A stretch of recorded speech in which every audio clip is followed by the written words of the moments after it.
Hey clowns, it's Ms. Bip here. Welcome to Learning Difficult DTI Themes. Today, we'll be going over the difference between the Emo and Scene styles. This theme was requested by the lovely Sillies. Now that's a clown-approved name. If you would like a shout-out in my next video, recommend a theme down below. Quick reminder, I am just a trendsetter, so my outfits may not be up to snuff, but I'll try my very best to make sure you're informed and inspired. Let's get into the video. Emo versus Scene. The Emo and Scene styles have long been confused for one another, much to the disdain of both groups. Emo was developed by fans of the emotional hardcore genre in the early 2000s. At its core, emo is based on music, but fashion is also a big part of the subculture, and it's primarily edgy skater boy aesthetics. Scene was actually derived from emo and, according to the Scene wiki, the name was inspired by the term scene queen, which was a derogatory way to refer to girls who dressed emo but did not actually enjoy the culture or the music. But I have heard other people say that the term scene was used to describe how active the girls were in the music scene, and that the term was later turned derogatory by men who viewed scene queens as promiscuous. The queens ended up adopting this bimbo-esque style and reclaiming the title of scene queen. I'm not sure which origin story is true, but if either tells you anything, it's that misogyny was prevalent in both of these cultures and it actually ended up shaping the styles in the long run. I'll be mostly covering the classic emo and scene looks, but we'll go over a few modern renditions in this video as well. To start, I'm going to show you 3 pictures of edgier subcultures that include emo, goth, and scene. Take a guess as to which is which.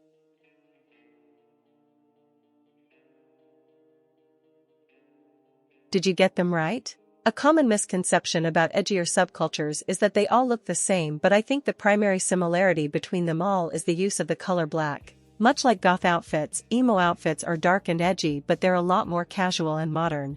Oversized hoodies, skinny jeans, striped arm warmers, and band tees are all the rage within the emo community. Unlike goth, which has a large focus on Victorian aesthetics, glaring makeup, and an almost vampiric or otherworldly look, some more modern renditions of emo have a girlier take on them with skirts and bows, but primarily, emo is a dark, grungier kind of aesthetic. I'll go over how to dress emo first and then we'll talk about scene. Let's start with shirts. These 2 t-shirts have aesthetic image toggles. I've seen some people turn this toggle yellow to mimic a Nirvana shirt. You can also use this turtleneck with these arm warmers or this VIP arm sleeve set with the black and white stripes to achieve a shirt under t-shirt kind of look.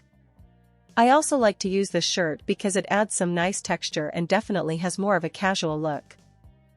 Hoodies are also in. I have this male shirt combo that I like to use, which mimics having hoodie strings and gives the arms a much baggier look. It doesn't work great with patterns though. You can also use this coat item with this toggle for a tied shirt look. On an unrelated note, I made these 2 skull shirt combos, but I couldn't tell if they actually looked like skulls or not. If you'd like a tutorial, let me know in the comments and I'll make one. Onto the pants, you could go with the skinny jeans here, or these baggier jeans that have a ripped toggle. I'm not sure if this is very emo accurate, but I like to put fishnets under the ripped jeans so they peek through and add some detail. Emo jeans are low rise, and if you want to wear a skirt, they're usually pleated and low rise as well. I have seen really cool techwear type pants like these, but they seem a little more grunge. If you'd like to mimic them, however, I did a pants combo that uses this belt and toggle, these pants, and these boots. The straps from the boot clip with the pants and sort of make it look like it's a part of the pants. You can also add rips with these pants if you prefer, but it makes the pant silhouette baggier. For accessories, I see a lot of studded or checkered belts, chains, crosses, layered bracelets, and arm warmers. This belt here has a nice chain toggle, and this belt in VIP is the closest to studded I think we really have. Also, did you guys know you can wear this choker on the feminine body type? Why did no one tell me that? It's literally so cute. As for shoes, it's mostly Converse and sneakers. If you'd like to do a longer Converse look, I recommend layering these shoes if you have VIP. If you don't have VIP, these shoes work fine too. For the makeup, there's thick black eyeliner, smoky eyes, intense brows, and a nude lip. Some people like to do a black lip with this theme, which I personally think looks better, but it is more goth than it is emo. There's not a lot of blush or bronzer in both emo and scene style. From the looks of it, they're just trying to be as pale as possible.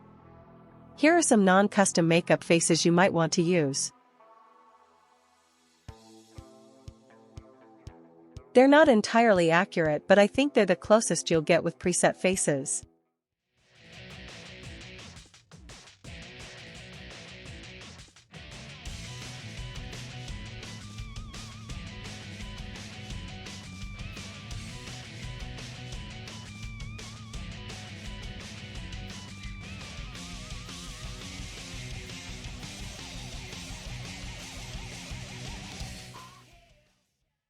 Emo hair is very voluminous, layered, and straight. It's mostly black with prominent swoopy bangs, but there's occasionally colorful variations. Really colorful and teased hair is more indicative of the scene style though.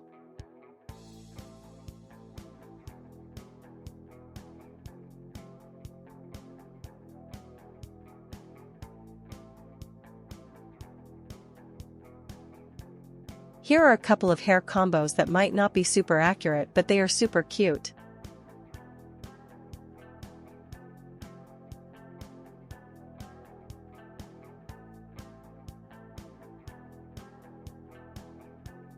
Let me know if you have more accurate hairstyles in the comments.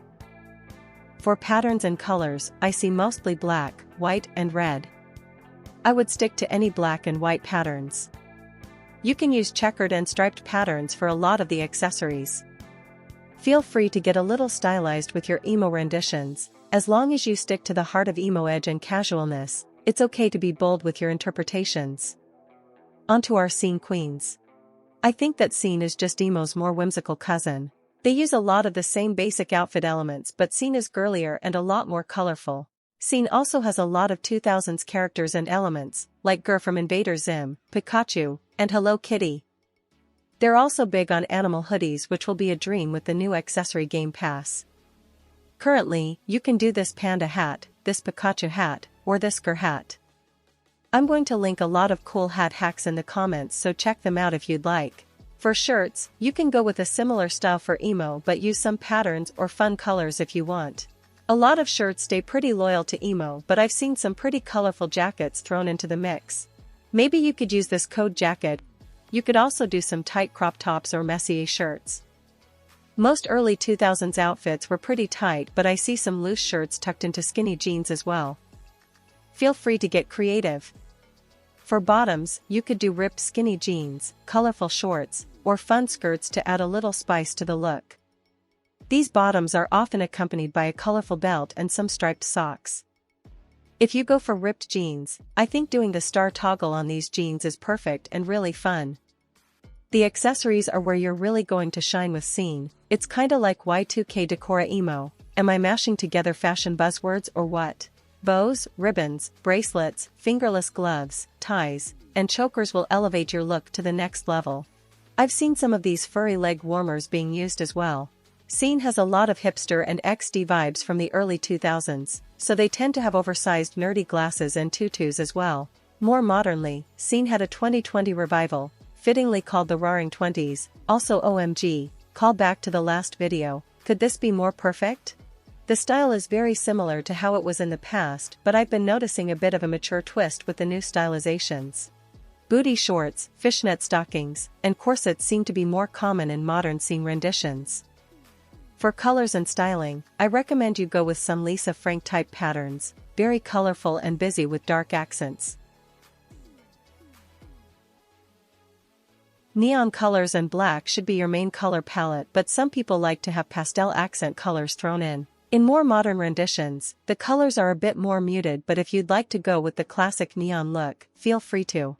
For the makeup, you can go a lot more bold and vibrant with the eyeshadow. I would definitely add some thick eyeliner and facial piercings. The face is still relatively pale, and as are the lips. You can do a vibrant lip color if you really want to, because no one can stop you. Here's a custom makeup face you can do.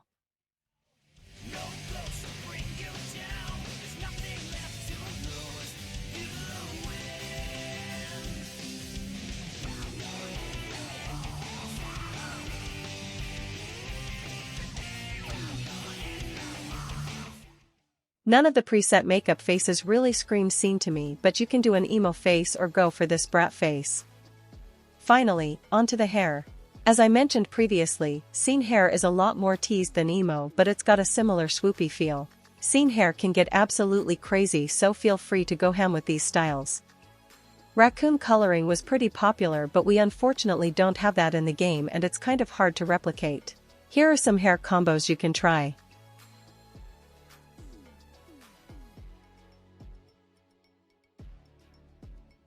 Again, these might not be the most accurate in the world, but they're certainly something. Now that we're done with that yap session, let's make some outfits.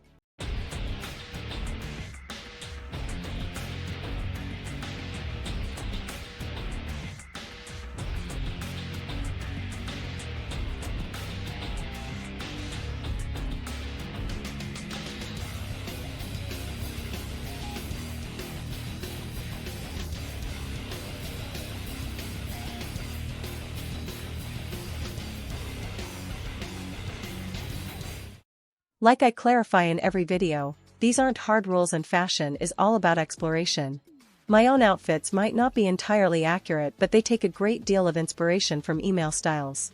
Have fun playing around and seeing what you like. Bye bye girlies, good luck dressing, I hope you impress.